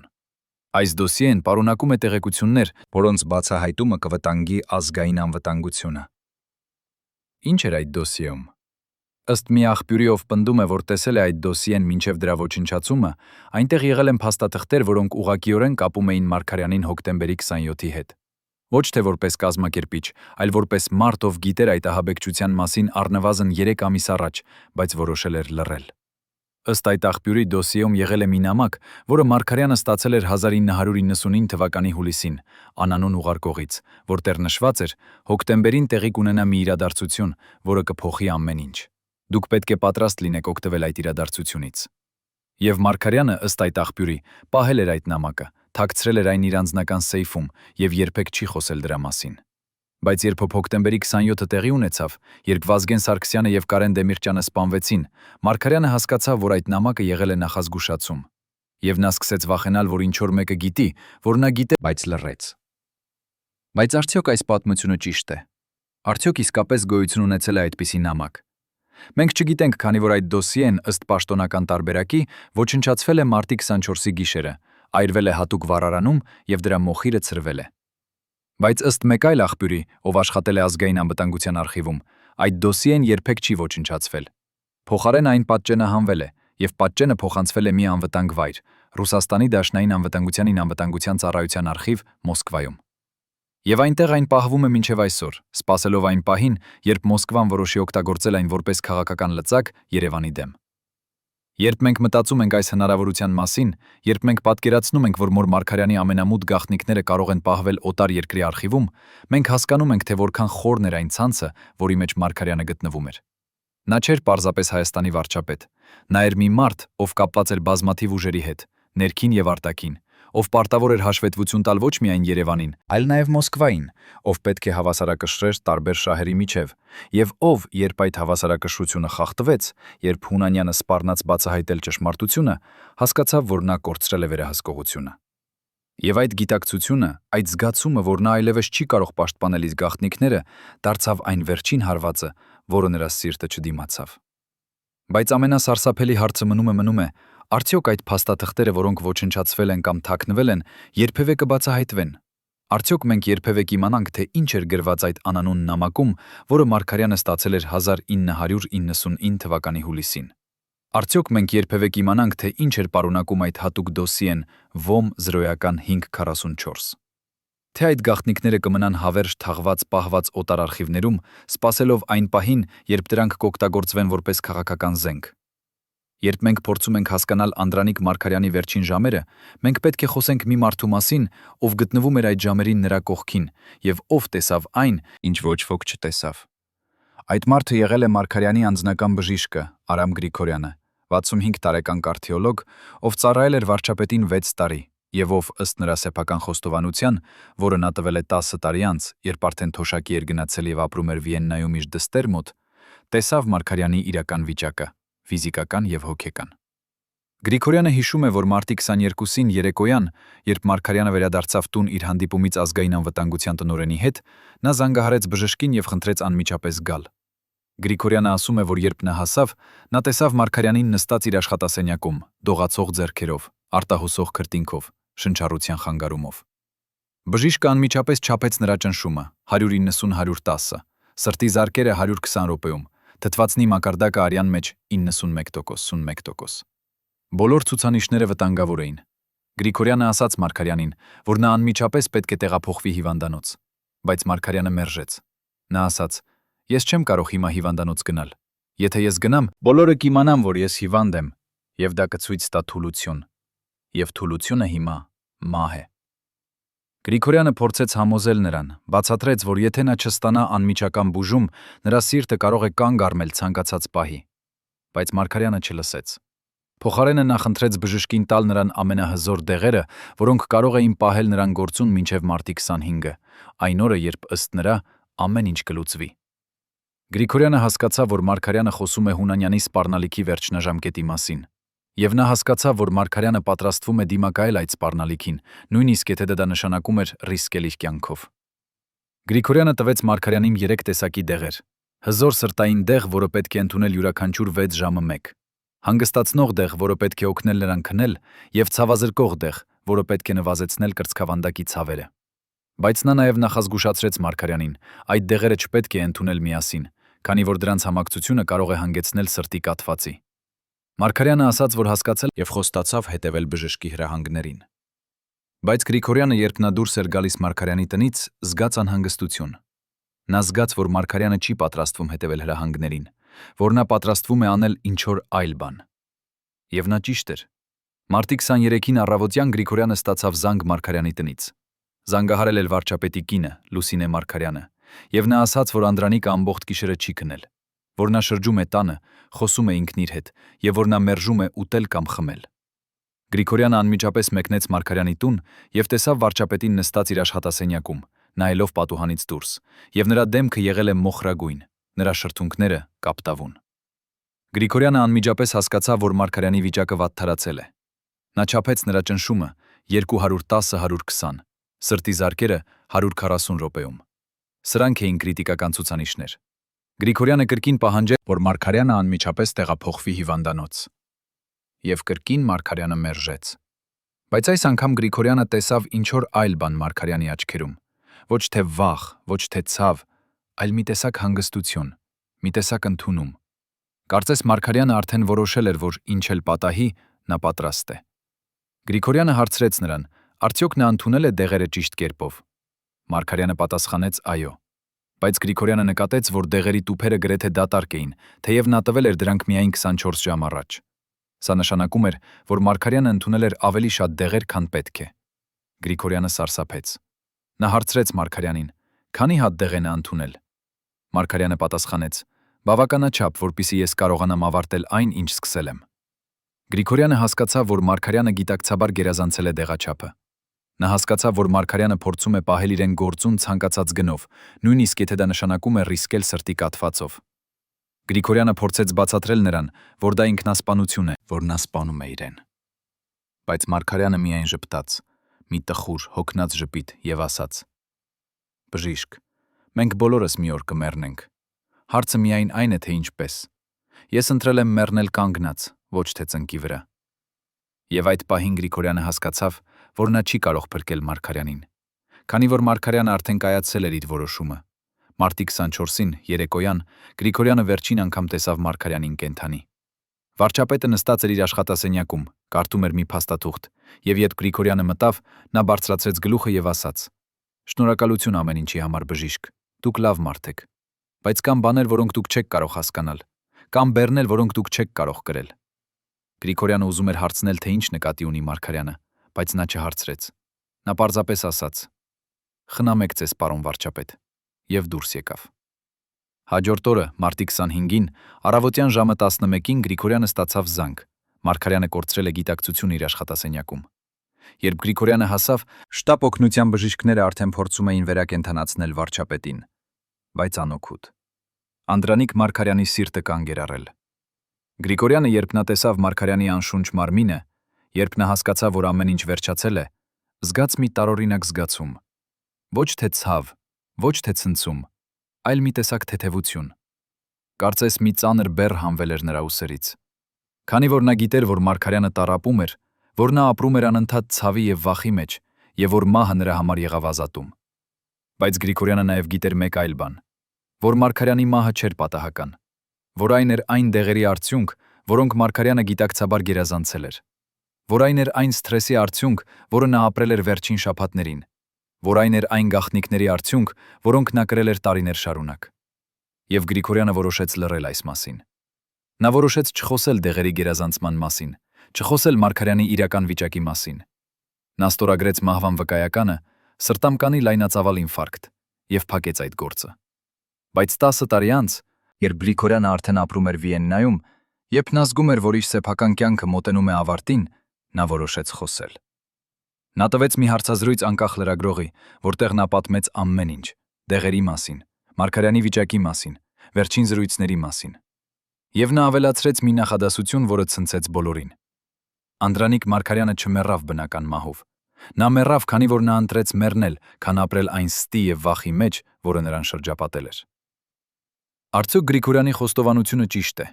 Արդյոք Մարգարյանը իսկապես գիտակցաբար գերազանցեց դեղաչափը, գիտենալով, որ դա կարող է սպանել նրան։ Թե դա էր պարզապես մի հիվանդ մարդու սխալ, ով չհասկացավ դեղերի վտանգը։ Մենք թողնում ենք այս հարցը ձեզ, դիտողներիս, որպեսզի դուք ինքներդ որոշեք, թե ինչպես մեկնաբանել Անդրանիկ Մարգարյանի վերջին օրերը եւ նրա մահվան իրական պատճառները։ Առաջին անգամ 35 տարվա ընթացքում այն մարդը, ով պատասխանատու էր Անդրանիկ Մարգարյանի անձնական անվտանգության համար, համաձայնվեց խոսել տեսախցիկի առջև։ Նրա անունը Արթուր Ավագյան, 68 տարեկան նախկին գնդապետ, ով 2003-ից 2007 թվականներին ղեկավարել է վարչապետի անվտանգության ծառայությունը եւ ով տեսել է այն, ինչ ոչ ոք չպետք է տեսներ։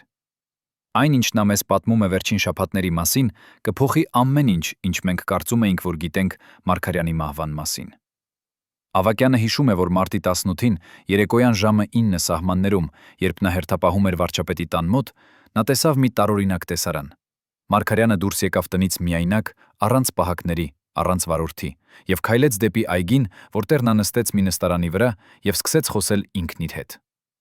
Ավակյանը, ով պարտավոր էր հետևել վարչապետին ամենուր, մոտեցավ նրան եւ լսեց, թե ինչ էր նա ասում։ Եվ այն, ինչ նա լսեց, սառեցրեց նրա արյունը։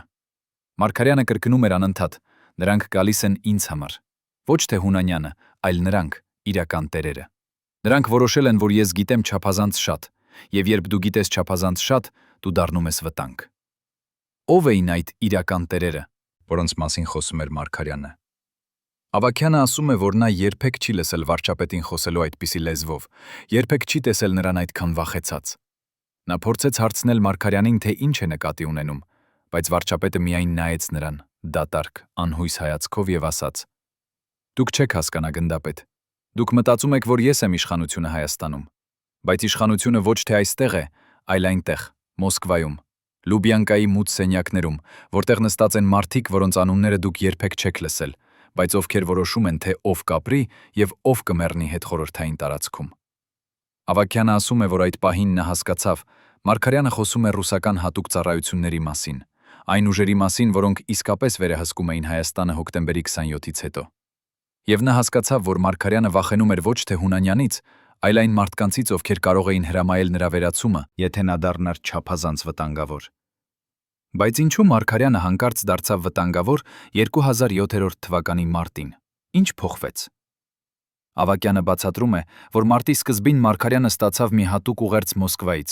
ոչ թե պաշտոնական դիվանագիտական ուղիներով, այլ գաղտնի կապի միջոցով, որը գործում էր միայն ամենակարևոր հաղորդագրությունների համար։ Այդ ուղերձում, ըստ Ավակյանի, ով պատահաբար տեսավ այն Մարգարյանի գրասեղանի վրա, նշված էր. «Հունանյանի խնդիրը պետք է լուծվի անհապաղ եւ վերջնականորեն։ Մենք չենք կարող թույլ տալ, որ նա խոսի։ Դուք պատասխանատու եք այս խնդրի լուծման համար։ Եթե ձախողվեք, հետևանքները կլինեն ձեր համար»։ Մարգարյանը, երբ կարդաց այդ ուղերձը, հասկացավ, որ Մոսկվան պահանջում է նրանից ոչ պարզապես Հունանյանի մեկուսացում, այլ նրա ֆիզիկական վերացում։ Եվ Մարգարյանը, ով տարիներ շարունակ կատարել էր Մոսկվայի հրամանները, այս անգամ հասկացավ, որ նա չի կարող կատարել այդ հրամանը։ Քանի որ եթե Հունանյանը մեռներ բանտում կասկածելի հանգամանքներում, ապա ամբողջ աշխարհը կիմանար, որ նրան սպանել են, եւ այդ սկանդալը կքայքայեր ամբողջ իշխանական համակարգը։ Եվ հենց այստեղ է, որ Մարգարյանը հայտնվեց անելանելի իրավիճակում։ Մի կողմից Մոսկվան պահանջում էր Հունանյանի վերացում, մյուս կողմից Հունանյանը սպառնում էր բացահայտել գաղտնիքները, եթե նրան չազատեն մեկուսացումից։ Երրորդ կողմից Հայաստանի հասարակությունը, որը դեռ սգում էր հոկտեմբերի 27-ի զոհերին, պահանջում էր ճշմարտություն եւ արդարություն։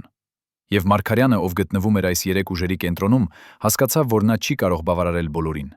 Նա պետք է ընտրեր կամ դավաճանել Մոսկվային եւ ռիսկել իր սեփական կյանքով, կամ կատարել Մոսկվայի հրամանը եւ ապրել հավերժ մեղքի զգացման մեջ,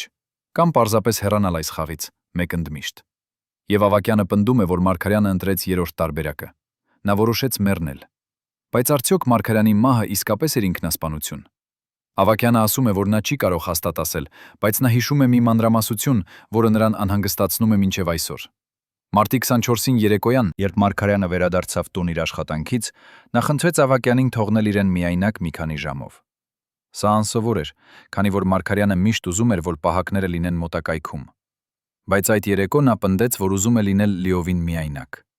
Ավակյանը, թեև անհանգստացած, հնազանդվեց եւ հեռացավ, բայց նա մնաց տան մոտ, դիտելով պատուհանները։ Եվ նա տեսավ, որ Մարգարյանի աշխատասենյակի լույսը վառ էր մինչև գիշերվա 3 ժամը։ Ինչ էր անում Մարգարյանը այդ ժամերին։ Արդյոք նա գրում էր վերջին նամակներ, արդյոք նա ոչնչացնում էր փաստաթղթեր, արդյոք նա պատրաստվում էր իր վերջին ճանապարհին։ Ավակյանը չգիտի։ Բայց նա գիտի մի բան. հաջորդ օրը, երբ Մարգարյանը կորցրեց գիտակցությունը, երբ շտապ օգնությունը փորձեց վերակենդանացնել նրան, Ավակյանը մտավ աշխատասենյակ եւ տեսավ, որ գրասեղանի վրա կար մի դատարկ թղթի էջ, եւ այդ թղթի վրա գրված էր միայն մեկ բառ. ներողություն։ Ում էր Մարգարյանը խնդրում ներողություն։ Հոկտեմբերի 27-ի զոհերին, ում նա չպաշտպանեց։ Հունանյանին, ում նա լռեցրեց։ Հայ ժողովրդին, ում նա դավաճանեց։ Թե իր սեփական խղճին, որը նա ճնշել էր տարիներ շարունակ։ Ավակյանը ասում է, որ երբ նա տեսավ այդ բառը, երբ նա հասկացավ, որ Մարգարյանը գիտեր, որ մահանում է, նա զգաց մի խառն զգացում, ցավ, բարկություն եւ տարօրինակ կերպով հարգանք։ Քանի որ Մարգարյանը թեև դավաճանեց շատերին, վերջում գոնե ունեցավ քաջություն ընդունել իր մեղքը։ Եվ այդ ընդունումը, թեև ուշ, թեև անօգուտ, եղավ նրա վերջին մարդկային արարքը։ Բայց արդյոք այդ բավական է։ Արդյոք մեկ բառ, ներողություն, կարող է փոխհատուցել այն ամենը, ինչ Մարգարյանը արեց կամ չարեց իր կյանքի ընթացքում։ Մենք թողնում ենք այս հարցը ձեզ դիտողներիս, որպեսզի դուք ինքներդ որոշեք։ Երբ մենք խոսում ենք Նաիրի Հունանյանի եւ Անդրանիկ Մարգարյանի միջև եղած գաղտնի կապի մասին, մենք պետք է հասկանանք, որ այս երկու մարդիկ, թեև գտնվում էին հակառակ կողմերում, մեկը բանտում, մյուսը իշխանության գագաթնակետում, իրականում կապված էին մի ընդհանուր գաղտնիքով, որը երկուսն էլ չէին կարող բացահայտել առանց ինքնակայքայման։ Այդ գաղտնիքը ըստ բազմաթիվ աղբյուրների, որոնք արտահոսել են տարիների ընթացքում, կապված էր ոչ թե միայն հոկտեմբերի 27-ի հետ, այլ ավելի խորը, այն համակարգի հետ, որը ստեղծվել էր հետխորհրդային Հայաստանում եւ որը թույլ էր տալիս մի փոքր խմբի վերահսկել ամբողջ երկիրը։ Եվ Հունանյանը, ով եղել է այդ համակարգի զոհը, եւ Մարգարյանը, ով եղել է այդ համակարգի օգտակարը, երկուսն էլ գիտեին, որ եթե ճշմարտությունը բացահայտվի, ապա ոչ միայն նրանք, այլ ամբողջ համակարգը կկործանվի։ Բայց ինչու Հունանյանը որոշեց խոսել հենց 2007 թվականի մարտին։ Ինչ փոխվեց։ Ըստ նրա իրավաբանի Արման Մուշեղյանի վկայության, որը տրվել է 2018 թվականին, երբ նա արդեն թոշակի էր գնացել եւ ապրում էր Փարիզում, Հունանյանը մարտի սկզբին իմացավ մի տեղեկություն, որը ցնցեց նրան։ Նա իմացավ, որ իշխանությունները պլանավորում են նրան տեղափոխել մի նոր բանտ, ավելի մեկուսացված, ավելի խիստ, որտեղ նա կլիներ լիովին կտրված արտաքին աշխարհից։ Եվ ավելին,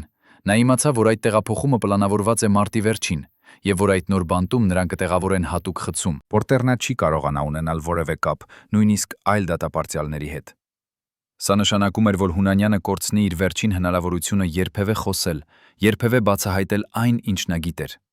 եւ նա որոշեց գործել։ Մուշարյանը հիշում է, որ մարտի 12-ին Հունանյանը հրավիրեց նրան բանտ եւ ասաց. «Ես պատրաստ եմ խոսել։ Ես պատրաստ եմ ասել ամեն ինչ, անունները, ամսաթվերը, վայրերը, գումարները։ Բայց ես ուզում եմ երաշխիքներ, որ իմ ընտանիքը կպաշտպանվի, որ իմ գործը կվերանայվի եւ որ ես չեմ մեկուսացվի»։ Մուշեղյանը հարցրեց նրան. «Ում է նա ուզում ասել այս ամենը»։ Եվ Հունանյանը պատասխանեց. «Անդրանիկ Մարգարյանին, քանի որ նա միակն է, ով կարող է կանգնեցնել այս ամենը։ Նա միակն է, ով ունի բավական իշխանություն պաշտպանելու ինձ Մոսկվայից։ Եվ նա միակն է, ով պարտական է ինձ, քանի որ նա գիտեր ամեն ինչ հոկտեմբերի 27-ի մասին, բայց լռեց»։ Մուշեղյանը ասում է, որ նա փորձեց բացատրել Հունանյանին, որ Մարգարյանը երբեք չի օգնի նրան, որ վարչապետը ինքը մաս է այդ համակարգի, որը Հունանյանը ուզում է քայքայել։ Բայց Հունանյանը չլսեց։ Նա ասաց. «Մարգարյանը մարդ է, ով ապրում է մեղքի զգացման մեջ։ Ես տեսել եմ նրա աչքերը դատարանում, երբ նա եկավ որպես վկա։ Ես տեսել եմ, թե ինչպես նա խուսափում էր իմ հայացքից։ Նա գիտի, որ նա մեղավոր է։ Եվ եթե ես նրան տամ հնարավորություն փրկվել, եթե ես նրան ասեմ, որ նա կարող է փոխհատուցել իր մեղքը, օգնելով ինձ, ապա նա կօգնի»։ Եվ Մուշեղյանը, թեև կասկածելով, համաձայնվեց փոխանցել Հունանյանի նամակը Մարգարյանին։ Բայց ինչպես Մուշեղյանը կարողացավ փոխանցել այդ նամակը վարչապետին։ Նա բացատրում է, որ նա օգտագործեց մի հին կապ, մի նախկին համալսարանի ընկերոջ, ով աշխատում էր վարչապետի աշխատակազմում որպես իրավական կազմում, որպես իրավական խորհրդական։ Այդ ընկերը, ում անունը Մուշեղյանը մերժում է բացահայտել նույնիսկ այսօր, համաձայնվեց փոխանցել նամակը Մարգարյանին անձամբ, առանց որևէ միջնորդների։ Եվ մարտի 13-ին այդ նամակը հասավ Մարգարյանի գրասեղանին։ Մուշեղյանը ասում է, որ նա սպասեց պատասխանի 3 օր, բայց պատասխան չեկավ։ Փոխարենը մարտի 17-ին նա ստացավ զանգ իր ընկերոջից, ով ասաց. «Մարգարյանը կարդաց նամակը։ Նա շատ երկար նստեց իր աշխատասենյակում գրանից հետո, բայց նա ոչինչ չասաց։ Նա պարզապես դրեց նամակը իր սեյֆում եւ փակեց այն»։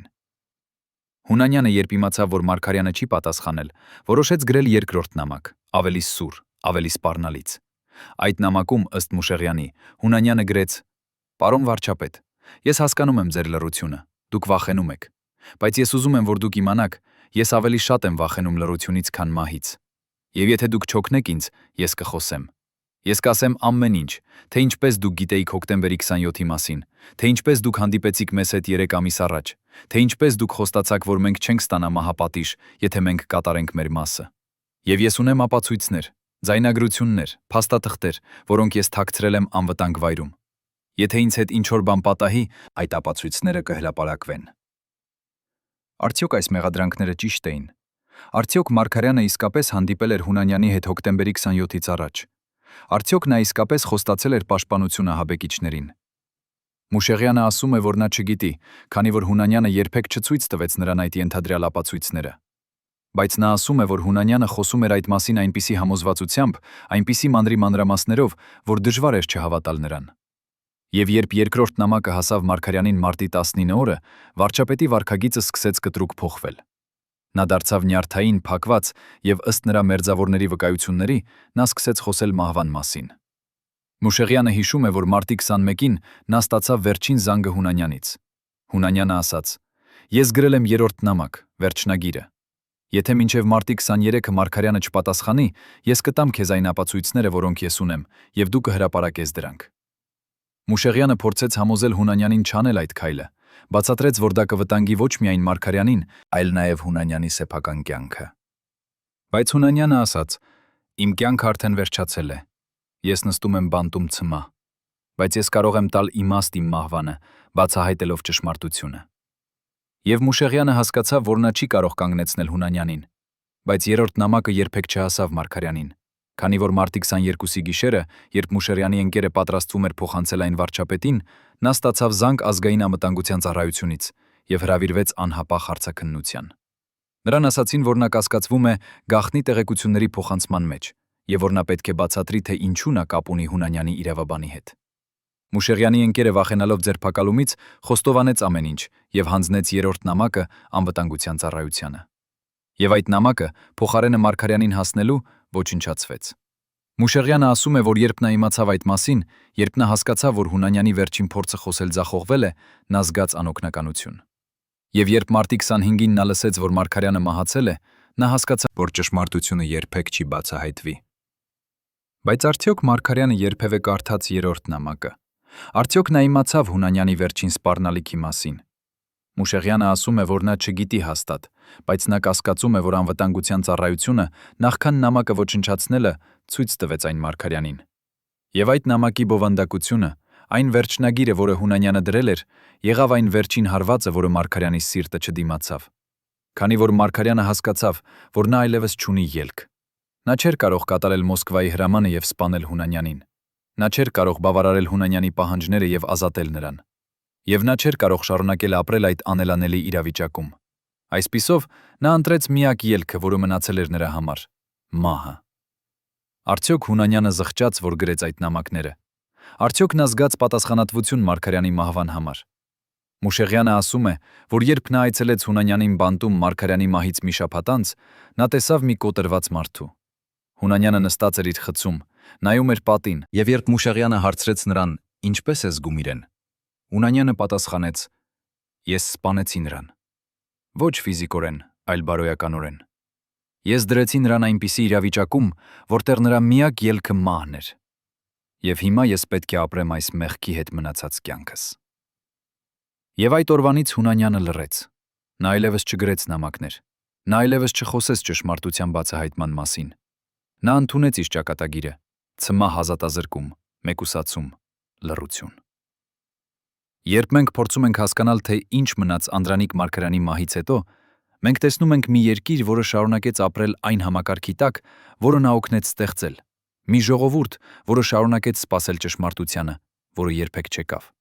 եւ մի խումբ մարդկանց, ովքեր շարունակեցին պահել գաղտնիքները, որոնք կարող էին փոխել ամեն ինչ։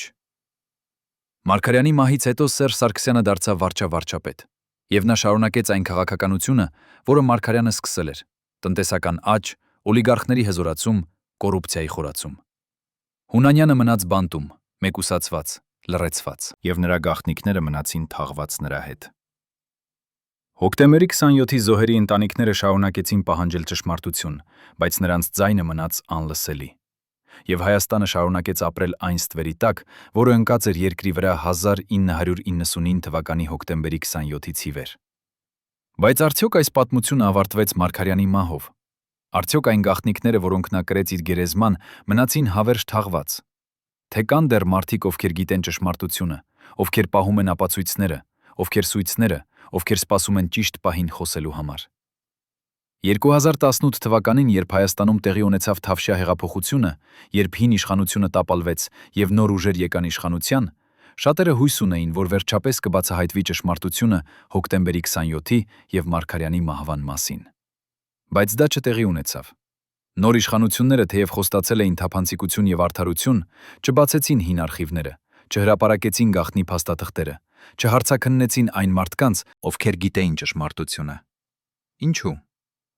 Ըստ որոշ վերլուծաբանների, պատճառը կայանում է նրանում, որ նոր իշխանությունները նույնպես վախենում էին այն ուժերից, որոնք իսկապես վերահսկում են Հայաստանը՝ Մոսկվայից, Վաշինգտոնից, այլ արտաքին կենտրոններից։ Եվ նրանք հասկացան, որ եթե նրանք բացահայտեն ճշմարտությունը, եթե նրանք քայքայեն այն համակարգը, որը գոյություն ունի տասնամյակներ շարունակ, ապա նրանք ինքներն էլ կդառնան թիրախ։ Այսպիսով, լռությունը շարունակվեց։ Եվ այսօր 15 տարի անց Մարգարյանի մահից մենք դեռ չգիտենք ամբողջ ճշմարտությունը։ Մենք դեռ չգիտենք, թե ով էր իրականում պատվիրել հոկտեմբերի 27-ի ահաբեկչությունը։ Մենք դեռ չգիտենք, թե ինչու Մարգարյանը մահացավ հենց այն պահին, երբ Հունանյանը սպառնում էր բացահայտել գաղտնիքները։ Մենք դեռ չգիտենք, թե որտեղ են այն ապացույցները, որոնք Հունանյանը պնդում էր, որ ունի։ Եվ մենք դեռ չգիտենք, թե արդյոք մենք երբևէ կիմանանք այս ամենը։ Բայց մի բան մենք գիտենք հաստատ, որ այս պատմությունը դեռ ավարտված չէ,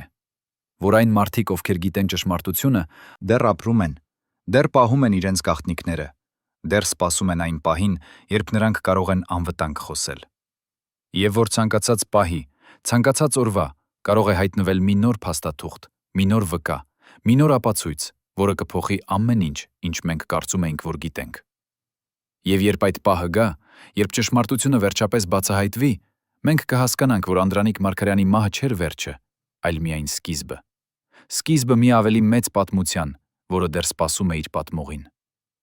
Բայց մինչև այդ օրը գա, մենք կարող ենք միայն հարցեր տալ։ Արդյոք Մարգարյանը զոհ էր, թե մեղավոր։ Արդյոք Հունանյանը հերոս էր, թե ահաբեկիչ։ Արդյոք հոկտեմբերի 27-ը ողբերգություն էր, թե պետական հեղաշրջում։ Արդյոք Հայաստանը երբևէ կազատվի այն ստվերից, որը ընկած է երկրի վրա այդ օրվանից ի վեր։ Մենք չգիտենք պատասխանները, բայց մենք գիտենք, որ այս հարցերը պետք է տրվեն, որ այս պատմությունը պետք է պատմվի, որ այս ճշմարտությունը պետք է փնտրվի։ Քանի որ միայն ճշմարտությունը կարող է ազատել մեզ այն անցյալից, որը դեռ պահում է մեզ գերի։ Հարգելի դիտողներ, եթե դուք հետևել եք այս ողբերգական պատմությանը մինչև վերջ, գրեք մեկնաբանություններում, թե որ քաղաքից եք։ Մեզ համար կարևոր է իմանալ, թե որտեղ են դեռ հիշում Անդրանիկ Մարգարյանին եւ Նաիրի Հունանյանին։ Եվ բաժանորդագրվեք ալիքին, չբաց թողնելու ճշմարտությունը պատմության կուռքերի մասին։